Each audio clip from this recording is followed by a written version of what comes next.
Welcome everyone. Let's begin with a prayer. In the name of the Father, the Son, and the Holy Spirit. Amen. Almighty God, we're grateful for your many blessings and your goodness, and we thank you for all those who have sacrificed greatly for the sake of Catholic education here in Delphos, and a long tradition and a long commitment for many generations and many families who have made all of this possible. Your servant, St. John Chrysostom, said, education without Christ is no education at all. We ask you for the grace to be always courageous, to be able to make Christ the center of all that we do here at St. John's. Tonight, in a special way, we remember those victims of violence in Covenant School. We pray for them and those who have lost their lives, 3 members of staff, and 3 children in violence. We ask that you sustain those families in this time of grief and mourning. We ask all of this in Christ our Lord.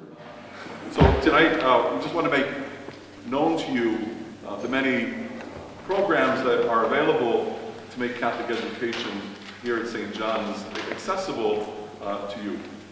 I think we're very fortunate because of this long tradition that we have here, many benefactors who have provided for a great foundation for everything that we do here. It's already made tuition affordable for many families, but over and above that, there are other things that families can do to make their tuition even more affordable. So tonight we have a couple presentations. I want to invite JJ forward, and also Jane Kearns, business manager at St. John's, to come forward and offer a few things that the parish offers in addition to the already subsidized tuition. Can everybody hear me okay without the microphone? We'll give it a try. My name is JJ McLean, and I'm still almost heading into 2 years, but I haven't met a lot of you, so it's nice to meet you. I am the Director of Institutional Advancement. Does anyone know what that means? Yeah, that's right. So I'll be the person that you would talk to about alumni relations, enrollment, fund development, so anything that we do to help raise funds. I work with Jane on Fall Festival, and then my office kind of takes over the benefit auction. But tonight, and marketing and public relations, that's all kind of bundled into my office. So I just wanted to do a quick intro on our website. I don't know, have many of you noticed lately that it changed? Yes, for the better, hopefully-ish. So we're trying to use it a little bit more for enrollment purposes and information. So instead of all of these tabs being tabs that are kind of the information for those who are currently at St. John's, they're kind of more recruitment tabs, and then your main section now is up here. Okay? So really, the primary places that you'll want to go to as existing St. John's parents are either news and updates, because this is where our remind things go, our school announcements, school newsletters that we may be coming out. Lunch menus is a hot topic, although you can find that other places as well. And then Delta St. John's Parents tab. This is what's going to transition into what Jane is going to talk about, because today we're going to talk a lot about the final forms. You should have received an email here recently about final forms, and kind of everything that encompasses, as well as some opportunities for assistance within that. Some are income-based, some are not. Some are for everyone to fill out, even no matter what, everyone needs to fill out the Blue Jay Opportunity Grant, which Jane will touch on. So does anyone have any questions specifically about the website, or any tabs or things that you may have questions on? Another, admissions, it's going to be a little bit more for the new student registration, but there are also informational things that you can find there. A lot of the things that Jane's going to talk about are under the tuition affordability section. And then after, so here's how the evening's going to go. We're going to have Troy from Columbus do a little bit of a talk, and then after that there'll be Q&A opportunity for him. And then we're going to kind of open it up to an open house format just for a little bit. We'll see how it goes so we don't keep you too long.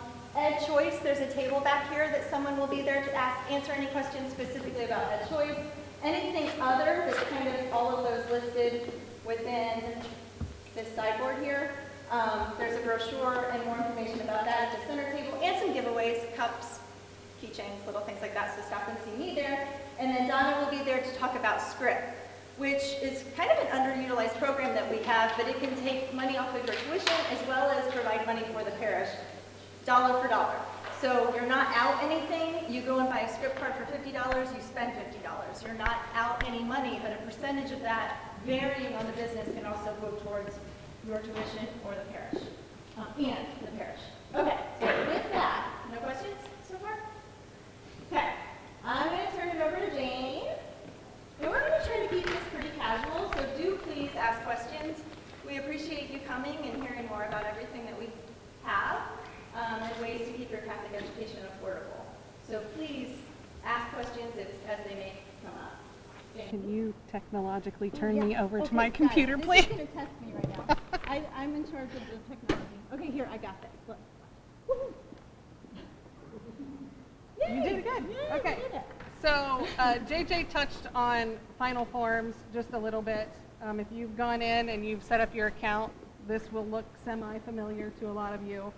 So the Blue Jay Opportunity Grant, which a lot of you should be familiar with, was a way, if you weren't on a state scholarship, to make tuition more affordable. And there's different amounts varying by grades, and I'll touch base on those rather quickly here in a minute. But we've moved that opportunity grant from the website and paper form to actually being on final forms. So if you go into, and this one's been completed, but if you go into your forms, she told me, so she was wrong. And the Blue Jay Opportunity Grant is going to be the last form that you end up filling out. And this should look very familiar to what was on the website last year, what the paper form was. It also explains the parish subsidy. So if I start with that, the parish subsidy, anybody who is enrolled at St. John's, whether you are a parishioner or not, if you are enrolled and your students attend this school, the parish subsidizes your tuition $1,000 to make it, again, slightly more affordable to come here. Then you get to and so this just lays it out. Your elementary education tuition is $6,500. The subsidy is $1,000, so tuition after the subsidy is $55. And then high school for next year will be $85 with a $1,000 subsidy for your tuition after the subsidy for $7,500. This should all look familiar as far as how you filled it out in the past. You still have to select options to volunteer for throughout the school year, and then you will list your student names, you will list their grade level, and then this year there is an option that you can put if you are a recipient of one of the state scholarships, Ed Choice, if you're on a John Peterson scholarship, or for the grade school, which is K through 8, is the Northwest Ohio Scholarship Fund, and I'll talk about that a little bit. So that's where you'll fill that in. And then everybody's signed up for it, and we're all good to go. So that's kind of how that goes. The Opportunity Grant. So for early bird kindergarten through 3rd grade is an extra $3,000 off your tuition for next year. 4th grade through 5th grade is $2,725. 6th grade through 8th grade would be a credit of $2,600. And 9th through 12th grade is a credit of $3,675. So that on top of the parish subsidy comes off your tuition. That will give you what your net tuition would be for the year. This kind of is where we talk about the extra opportunities that everybody has to make tuition more affordable. And any new students who might be coming into St. John's, if you are in grades 1 through 12, you're eligible for a transfer credit. And that transfer credit is worth $1,250 that is spread out over your first 3 years here once you transfer from a different public, private, or charter school. But that's only for 1st through 12th grade. Then there's scholarships. We've momentarily touched on the Northwest Ohio Scholarship, which is for grades K through 8, and that information is found on the website, kind of where JJ talked about. And then there is a John Holden Scholarship, which is for high school students in grades 9 through 12. And that information is all on the website. The links are there. There's applications. The John Holden deadline is June 1st, I believe. Is that? Should all be on there. Yeah, it is. And so all that can be found on the website. We can get through all that. After all of that is said and done, if there is still financial need to be able to send your students to St. John's, we do offer financial aid. That can be applied for through fax online, which is where your payment plans are set up. And it's going to ask you for this next school year, it'll ask you questions about income. It will ask you to upload your tax documents from 2022. But they don't actually tell us what to award. We make those decisions in-house and locally. So they're just running a report for us, kind of giving a need-based projection for what they believe can be awarded. So I definitely highly recommend that families fill that out. And then JJ touched quickly on Script, which Donna will talk about at her table, but you can buy gift cards to all the places you grocery shop at, buy gas, go to restaurants, and a certain percentage of what you buy actually can be credited then towards your tuition the following year. So those are all a bunch of the opportunities that we have available to definitely make things come down as far as tuition being affordable. Questions for me?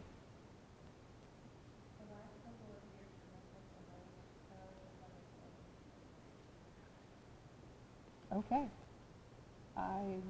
Is it through 12th grade now? Okay, so Northwest Ohio Scholarship Fund is through 12th grade. We will have to change that on our website. Thank you, Tracy. Anything else?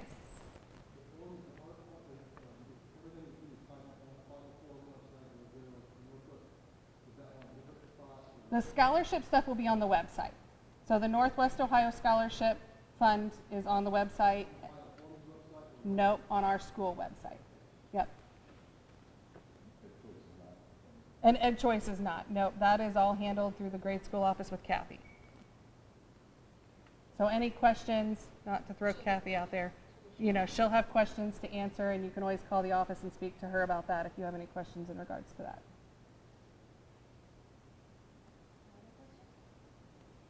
Yes, ma'am. May 1st. That just allows us to get everything coordinated and put together, and hopefully everybody can have their tuition contracts by the first part of June.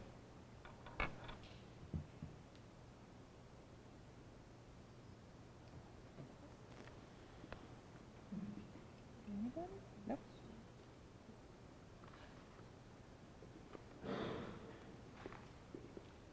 A lot of parishioners have sacrificed a lot to make all this available for the school. I mean, we have a well-endowed parish foundation that we are very grateful to have, and the school is the primary beneficiary of the parish foundation. It would be great if tuition were free, and it might be, so possibly. We have Troy McIntosh, and Troy is the director of Ohio Christian Education Network. Troy and the Ohio Christian Education Network have been working very hard for how many years, Troy? No, it's been around for about 4 years. 4 years. And the backpack bill has been a year. Okay. So right now there's some legislation in the Ohio legislature, and Troy's going to talk about that. And hopefully we can have your support on that to make affordable tuition, or tuition even more affordable for everybody. So Troy, come on.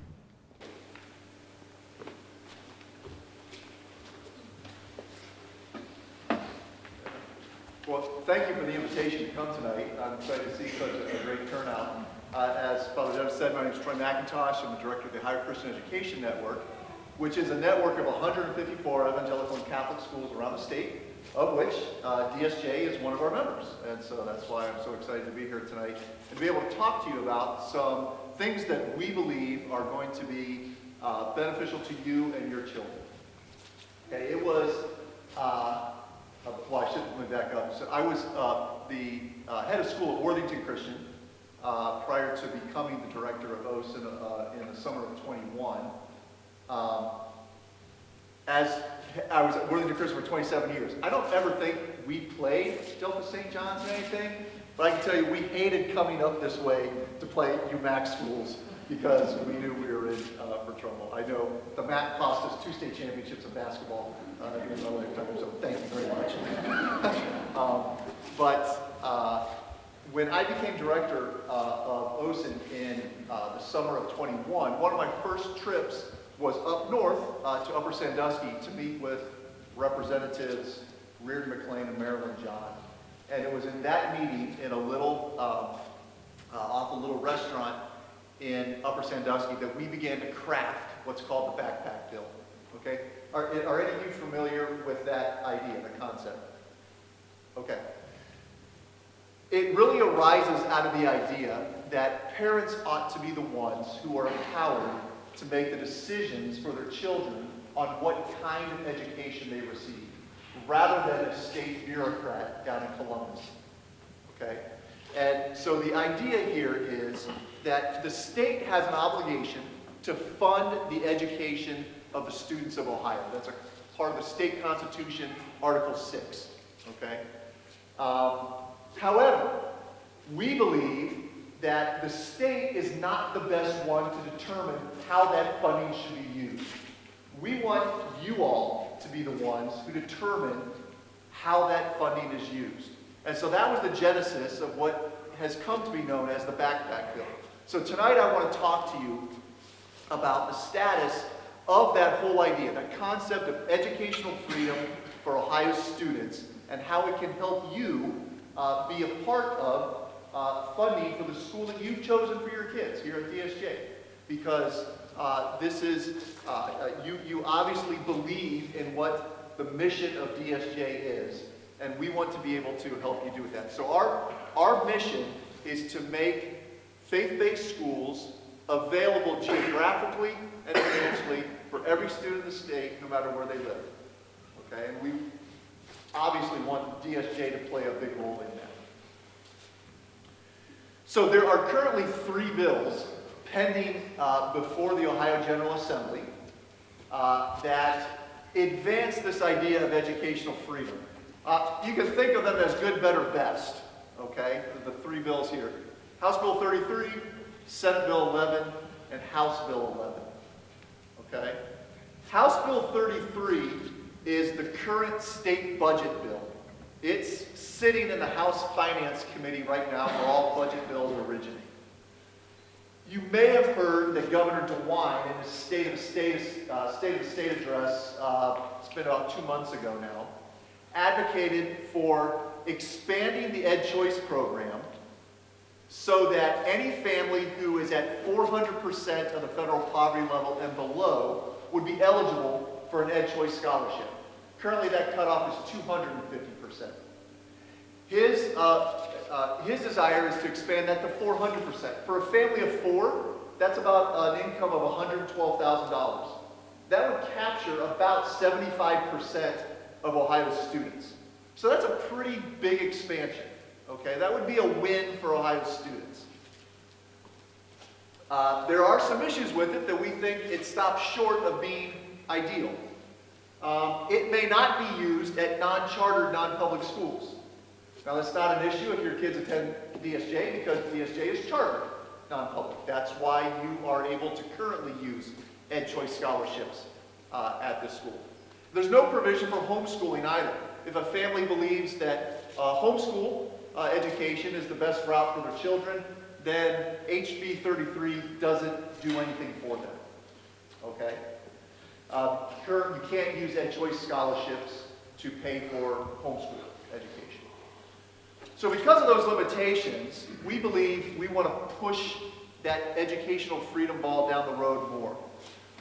There's a second bill, Senate Bill 11, that is, in our opinion, better than HB 33. Senate Bill 11 is a universal expansion of Ed Choice, such that every student in the state, regardless of where they live, what school they're assigned to, or what their income level is, will be eligible for an Ed Choice scholarship. Okay, and you guys know that. For those of you who know, that's $5,500 for kindergarten to 8th grade, $7,500 for high schoolers. Okay, that would be a huge win for Ohio students. Okay, they can be used at any chartered non-public school like DSJ. One of the limitations to Senate Bill 11 is some of the same things that we have with HB 11, though. They can't be used at non-chartered non-public, and they can't be used. Those scholarships can't be used for homeschooling. What Senate Bill 11 does offer, though, is an increase for those who choose to homeschool, is an increase in the homeschool tax credit from $250 to $2,000 for homeschool expenses. Okay, so it does provide a little bit for homeschoolers. The bill I most want to advocate for, though, is HB 11, and that's what we refer to as the backpack bill. All right. This is the bill that Reardon McLean and Marilyn John are carrying in the House. They're the sponsors. your representative, or at least the representative for Delphus, is Susan Manchester. She's one of the co-sponsors of the bill.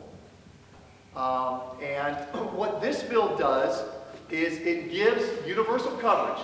So every student in the state, every one of your children would be eligible for participation in the Backpack Scholarship Program under HB 11. It works a little bit differently than Ed Choice though. Ed Choice is a scholarship that the state essentially issues a check in your name to the school that your child's enrolled in, and you can use that to pay for tuition. HB 11 provides a little more flexibility. Instead of providing a scholarship check to the school, it funds an educational savings account for your child. And then the state funds that with $5,500 for K to 8, $7,500 for 9 to 12, and you can use that for any approved educational expenses. It could be tuition at DSJ. It could be homeschooling expenses. Okay? It could be tuition at a non-chartered, non-public school. So essentially, it opens up all of the possible educational opportunities for a kid and allows you to use that state funding that was allocated for your child on the one that you believe is best for your child. You can use it in one place for your oldest and in a different way for your youngest, because we recognize that even within a family, children have different educational needs and are served best in different educational settings. So that is, oh, I should also say, there's a carryover provision in HB 11 that doesn't exist in the other two bills, such that if you have money remaining in your account at the end of the year, you can carry 50% over to the following year and use it for expenses the following year. You can do that all the way until graduation. If they graduate with an account balance, then you can roll 50% of that into a College 529 account. Okay? So again, we believe there are advantages to HB 11 that are superior to the others. Now, I will say, if HB 33 has essentially become the floor of what we can expect for future educational freedom programs. Okay? That will happen, I can say, with near 100% certainty. This is the least amount of expansion that we will experience. Okay? So that I would expect that would capture a lot of you for as early as 23-24 school year. Okay? So this is sort of the floor. This bill, Senate Bill 11, is actually,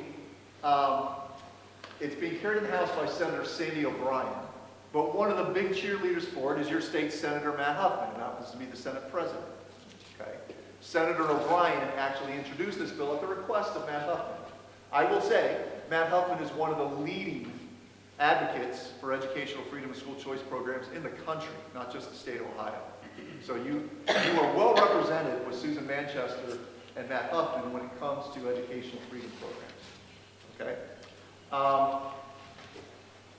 These three bills all sit in different committees right now. As I mentioned, HB 33 is in the House Finance Committee, Senate Bill 11 is in the Senate Education Committee, and House Bill 11 is in the House Primary and Secondary Education Committee. All of them have received sponsor hearings and proponent hearings so far. In April, we expect all three of them to begin receiving opponent testimony in hearings. And then possibly interested party. You don't need to necessarily know what that means. But I would expect by the end of April, possibly early May, that there will be committee votes on all three of these. And if a vote to pass it out of committee means it would go to the floor of that chamber for a vote. If it passes in that chamber, then it will go to the other chamber for consideration in the same method. However, we expect, because the budget has to be finished by Constitution by June 30th, we expect that one of these three bills will emerge the victor by June 30th. Okay? There's going to be a lot of negotiation. There's going to be a lot of lobbying. There's going to be a lot of advocacy between now and then. That's what we do. Okay? We are lobbyists on your behalf in the State House. I'm there every day. I was there today talking about this with 3 or 4 different representatives and Senator O'Brien. You guys can play a role in this also. I'll talk about that in a little bit. But this will come out. They could happen.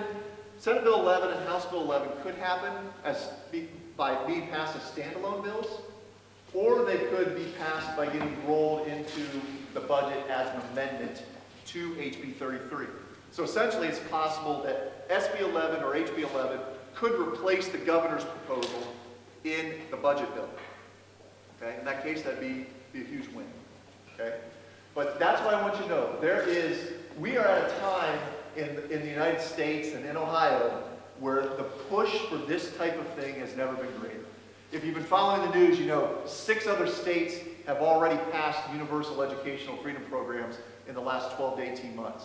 Right? It started with West Virginia, then it went to Arizona, and now Kansas, Iowa, Utah, and Florida have all passed universal school choice bills. And I want Ohio to be the 7th. Okay, so we are working extremely hard to make that possible for the kids of Ohio. We're in an educational crisis. I don't know that anybody needs to tell you that. And that's not just true in big cities like Columbus or Cleveland. It's true in every county in the state. Ohio's most recent scores on the NAEP exam, which is called the Nation's Report Card, that came out this fall, showed that 2/3 of Ohio's 8th graders can't read proficiently, and 3/4 of them can't do math proficiently. This program, HB 11, the backpack bill, is designed to address that by bringing competition to the educational space so that schools, government-run schools, don't have a monopoly on your kids just because of the zip code that you live in, right? Each person here has been able and willing to make a sacrifice to have an alternative for your kid. That's not true for every kid. And we want the state to say, we are not going to fund systems any longer. We're going to fund students and allow the students and the student's family to find the best education that they can, whether that's at the public school, a charter school, or a private school or homeschool. Okay, so that's the ultimate goal. And the research on those kind of programs, when you bring competition into an educational marketplace, it creates those competitive forces that force every school to improve, right? So we believe Backpack Bill benefits those who choose to remain in public schools just as much as it benefits those who choose to go elsewhere with the program, because it forces all schools, and we have the research to show this, to improve, right? Performance goes up when competition is introduced into the marketplace. So that's what we're working hard for. Now, I will say, how you can help us with this is, one, advocate for this bill, talk about it with your friends, right?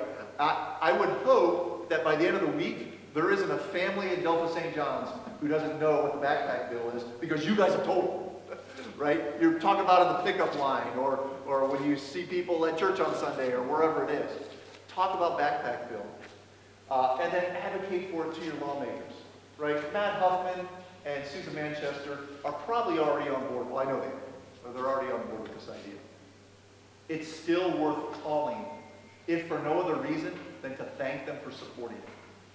Okay, if you live in an area outside of here where they're not your representative, then you can come ask me, tell me who they are, and I'll tell you where they stand on it. But making phone calls, writing emails, having meetings in the district with your lawmakers is a huge thing. Any lawmaker will tell you, if I hear from 20 constituents on a bill, I'm pretty sure I need to strongly consider voting and supporting for that. Okay, so you guys there's more than 20 people sitting in here right now, right? You guys have the potential to move the needle on this. There is a second program that I want to talk to you about also, in a little less detail, but it's called a scholarship granting organization. Now, JJ and Father Dennis, they'll have more information for this later, but in the last biennial budget, the state provided for the establishment of scholarship granting organizations. These are nonprofit organizations that accept private funded donations and then use the money they collect to give out to scholarships to students attending private schools in Ohio. The power behind it is that your donation to a certified SGO qualifies you for a dollar-for-dollar state tax credit in the amount of your gift up to $750 for an individual, or $1,500 for a couple. So you could potentially give to an SGO, knowing that that money would go toward a scholarship for a student attending St. John's, and it would cost you nothing. Because you and your spouse could give $1,500, and as long as you owe at least $1,500 in state taxes, you'll have that dollar for dollar reduction in your tax owed. So if you owe $2,000 to the state at the end of 2022, if you had made a contribution in 2022, then you would have ended up owing the state only $500 at the end of that. So you can see the power behind that. I know the Toledo Diocese has an SGO that is set up. The SGO that my organization runs last year collected, in our first year, our first 9 months, as we launched in March of 22, we collected almost $1.7 million for scholarships for our member schools. Our goal for 2023 is $5 million.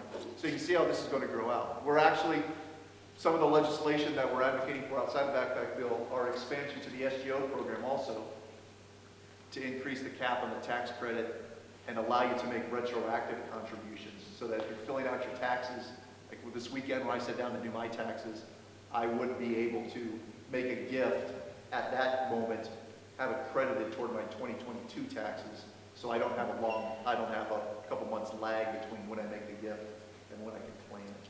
So those are a couple things we're looking forward to. But that's an incredibly powerful program, maybe not as big as Backpack, but in conjunction with Backpack, you can see how this starts to become pretty beneficial.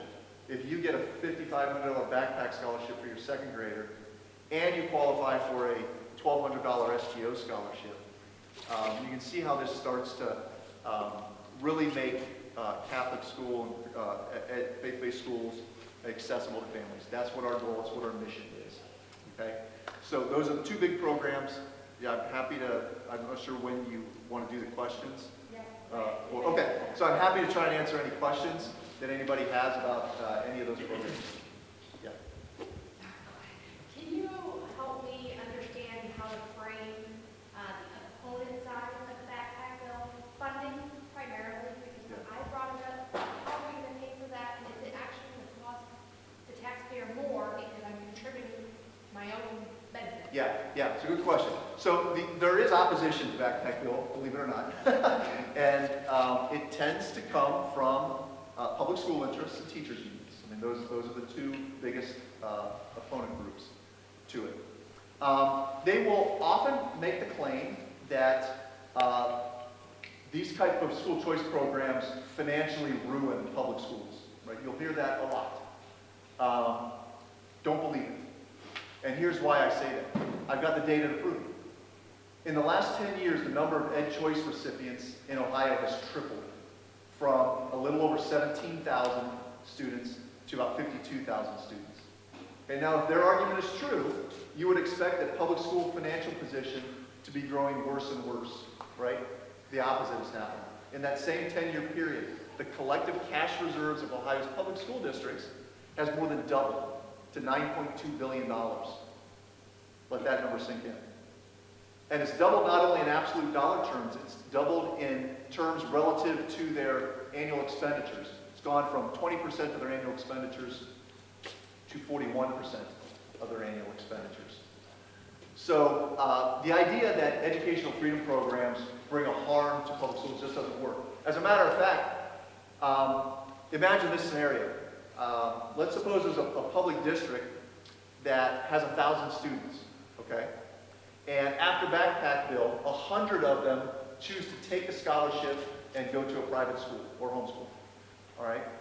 That district, instead of being funded by the state for 1,000 students, is now going to be funded for 900 students. So they're fully funded by the state for every student who attends there. But the way Ohio school financing works, on average, the average district's revenue is 42% funded by your local property taxes.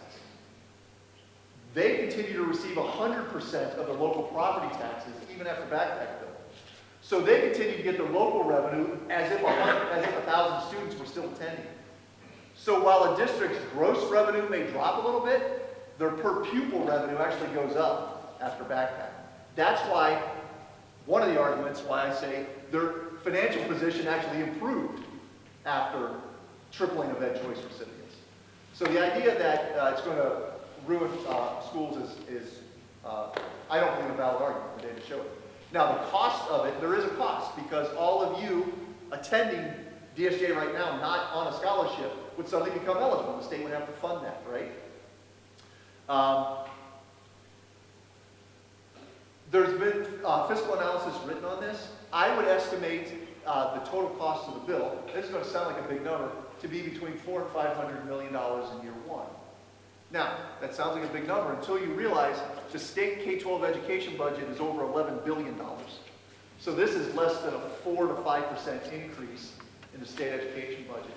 And my argument to the General Assembly and lawmakers is we have a crisis on our hands that you can help solve for a 4 to 5% increase in the state education budget. Oh, by the way, the state had almost $1 billion surplus last year. So, you know, the fact that they're not currently funding your kids simply because they attend St. John's right now, where's the equity in that, right? So I believe that there's a reasonable, there are reasonable answers to those oppositions. Yeah. Could you add to that how much the state saved in the course of private education? How much the state saves just by the fact that we exist? Oh, mercy. Well, there are about 180 to 200,000 private school and homeschooled students in the state. So multiply that by the average state contribution of a little, about $6,200 per student. And I don't have the math in front of me, but I'm guessing that's close to, was that 1.2 billion or is that 120 million? It's a whole lot of money you're saving the state by sending your kid to a private school right now. So you said we need to call local politicians. So Susan Manchester, and who else do we need to call? So the key players right now are your state senator and your state representative. That would be Matt Huffman. For most of you, I'm not sure how close the districts run to Delphus right now. So, but for where this building sits is Matt Huffman and Susan Manchester. If you don't, though you aren't your representative or senator, let me know who they are, and I can let you know kind of where they stand. Because I know where pretty much everybody sits on it right now. Yeah. So what strings are attached to this money in terms of like our curriculum, what testing we have to do? I should say almost zero. Okay, there would be no more strings than what's currently attached to the current Ed Choice program. Okay, and that is the bill has specific provisions that prevent the state from interfering with the school's operation, including curriculum, admissions decisions, hiring decisions, and so forth.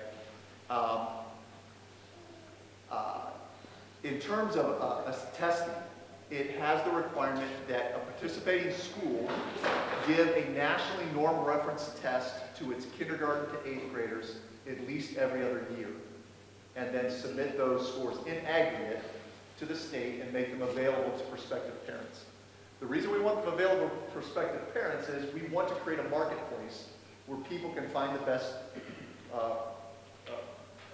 location for their kid. And we want them to have information that'll help them do that. So every school, I'm almost certain DSJ is doing some nationally norm reference test anyway, right? So there's no real additional increase. It could be Stanford, it could be Iowa, it could be math, it could be any of those. School gets to choose which one. Yeah. So you're talking about funding surplus in the last year in the state of Ohio and then 10 years. In those last 10 years, the economy has been pretty good. I don't want to be a rude awakening. We're going to have a downturn. So if all that surplus is instantly gone, where is that funding going to come from? So I don't think. Have you looked at part of the back data? Yeah. So I don't. I mean, Yeah. No, it's very close. you can finagle them to do what you want. Yeah. It Almost won't. certainly look back. Yeah. It won't completely eliminate the surplus because, again, the state budget, for it to grow at a 4 to 5% increase, doesn't even require them to dip into the rainy day fund, the state surplus. So, particularly if it gets phased in, which I think there's a good possibility there's a phase in over a couple of years here. So it's not full blown in year one. It may take 2 years, possibly 3. We'd like to get it in 2. I don't think, and in that 10-year period, remember we had COVID, we had 2020 and 2021, which I wouldn't call banner economic years, although the state did pretty well, at least in terms of revenue generation during that period.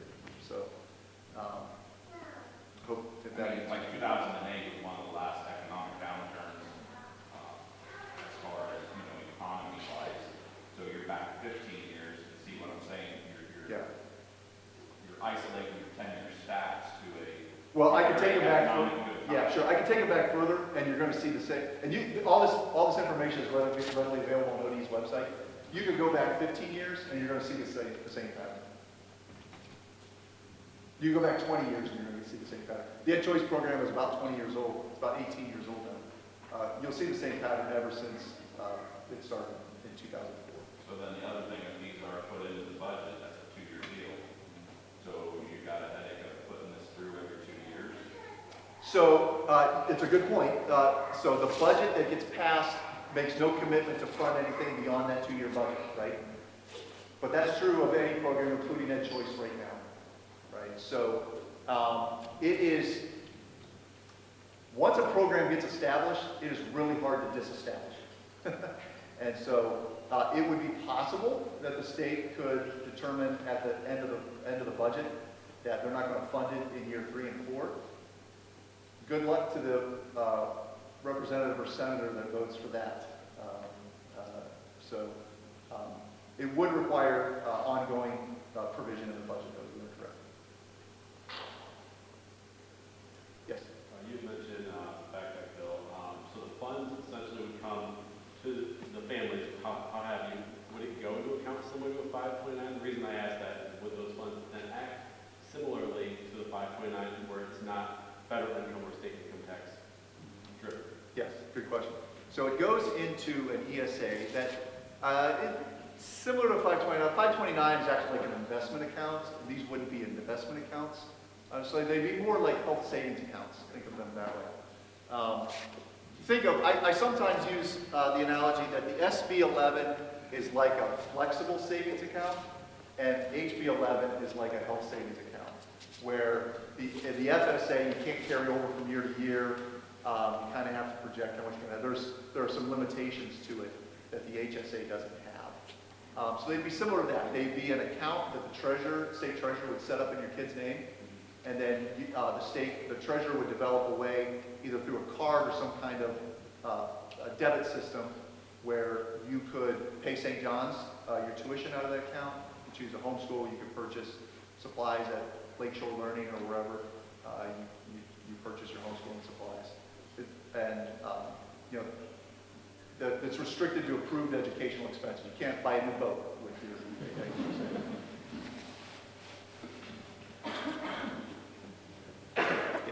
So besides tuition, could you use it towards tutoring? Could you use it like school supply bills here? Like what? Yeah. So if you attend a private school, your first payment has to be to tuition. Okay. If there's money left over in your account after you pay your tuition, you could use it for tutoring expenses, for music lessons, there's a list of kind of approved things. So you could use it. Most private schools will probably capture the entire scholarship for their tuition. If you homeschool, you could use it for any of those types of expenses.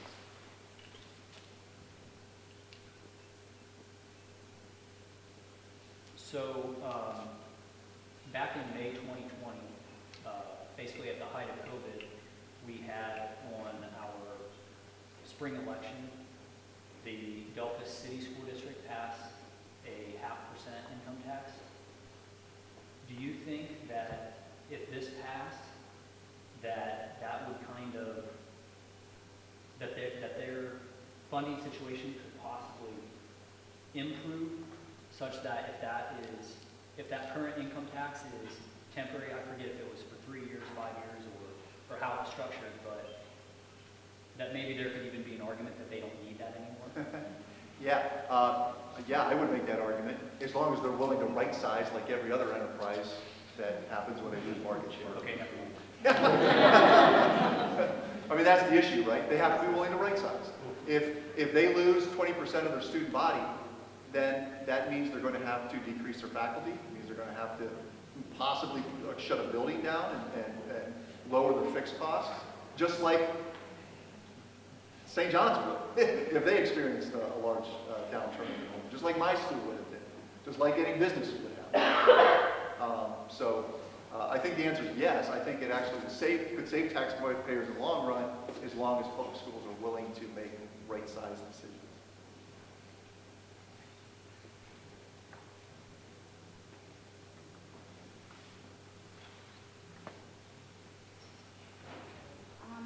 Okay, on the ed choice, you're pretty much good the whole year. If we go to that, what will happen if tuition goes up and you only had 5,500 money in there? Will that person have to pay the extra that the tuition goes up? Yeah, so two things to think about is the $5,500 and the $7,500 will increase every year at the same rate the state's overall education budget increases. So if the state education budget increases by 3%, your backpack or Ed Choice Scholarship would increase by the same amount. Now, it's still possible that there would be a differential between the scholarship and the choice. I think I saw maybe $6,500, whatever it is. If you make 200%, if your family income is 200% of the federal poverty level or below, which is the same rule as currently for Ed Choice, then the school is not able to charge you a tuition differential. If your family income is over that, then you would be responsible for the tuition differential. But the school's free to, they continue to offer the Blue Jay Opportunity Scholarship if they want. They can participate in the SGO program and use SGO scholarships to fund that differential. So there are things that schools and families may be able to do to help fund that differential, but they would be responsible if they didn't meet that income limit. Is the backpack bill still based off of income, or is it? It's universal. So Universal. So no matter where you live, no matter what your family income is, you're eligible. You're eligible for that money. Yeah, no, you don't have to choose to take it. You can choose to continue to go to your local public school if you want, and that public school will be funded in the same way for you as they always have.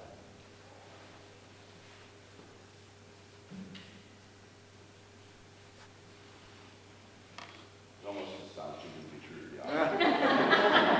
Look, people in this room don't trust politicians, and we don't trust freaking lobbyists.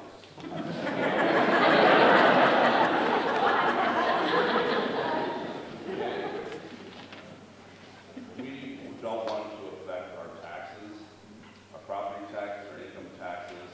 A lot of us work in agriculture around here. If it affects our property taxes, that's a big deal. Big deal. It's a lot of money. And if it's going to affect that, it's not worth it. I'd rather write a check, you know? Yeah. Again, I don't believe that there's any reason to make the argument that is going to affect your tax base. Again, it's been researched over 70 studies have been done on the financial impact of educational freedom programs. 67 of them found a cost savings as a result. So if somebody's trying to get you to pay more taxes as a result of this, don't bother. I think this question would be more for like JJ or Jane. Do you see if this goes through that the Blue Jay Opportunity Grant or, you know, some of that subsidizing would go away? Are you seeing that you would ask parents to still pay $1,000 or something on top of that? Right, no, if these bills go through, that scholarship would fund whatever the total tuition was. So that won't And go. you guys would be fine with that every student would go to them? Correction of that. Basically free, am I saying that a good way? I would say the current model is not sustainable for the long term. Our teachers are underpaid. They're paid far less than their public school counterparts. So that's part of this. So to get our teachers where they need to be, probably that opportunity grants will be a So I guess what I'm trying to do is just make everyone aware that the tuition's probably gonna go up. You're still gonna pay some, maybe it won't be as much. Well, I believe more on the SGO, the Scholarship Granting Organization, as an alternative. I don't know that we're going to be asking parents for a lot, if anything at all. And hopefully with the SGO available, that is a pretty attractive, that it's a gift that doesn't cost you anything. We have a huge alumni base. To have them give to the SGO for St. John's or for a scholarship, I think there's a huge potential in that as well. So where does that opportunity grant money come from now? Right from the parish. From the foundation? It comes from the parish. From the parish. The foundation doesn't come anywhere near what the opportunity grant costs us. So a lot of that is from the parish. What's that mean? Probably $1.5, $1.6 million, I would say, that the parish pays for these opportunity grants. So there's a cost to that as well, and that is that the parish cannot provide the services that the parish should be able to provide, right? Because this has been a priority for the parish for many years, but the parish has suffered as a result of that.